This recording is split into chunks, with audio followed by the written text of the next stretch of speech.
येथील राहणारे स्थानिक मूळ. एक वर्ष आधी उल्हासनगर महानगरपालिकेने अंबरनाथ नगरपालिकेला पत्र लिहिलं की 100% अनुदान हे आपल्या प्रोजेक्टला भेटलं असून तर येथील लोकांना बेघर करण्याच्या अगोदर यांना घर बांधून द्यावं, अन्यथा यांना पुनर्वसन करण्यात यावे असं मनीषा आवाळे मॅडम यांनी अंबरनाथ नगरपालिकेला पत्र दिलं असताना तरी देखील एक वर्षाच्या नंतर आता उल्हासनगरपालिका तोडण्याची कारवाई करते आणि पुनर्वसनाचा काही विचार न करता तोडण्याचा विचार कसा काय करू शकते?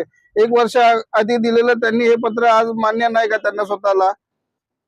आणि याच्या मागे जर कोणाची भूमिका असेल की एकतानगर रहिवासी यांना आम्ही बेघर करू आणि आता इलेक्शन वगैरे सगळ्या गोष्टी संपल्यात, आता यांना आम्ही इथून बेघर करू, असं एखादा राजकीय मुद्दा आहे का? हे विचार करण्यासारखी गोष्ट आहे.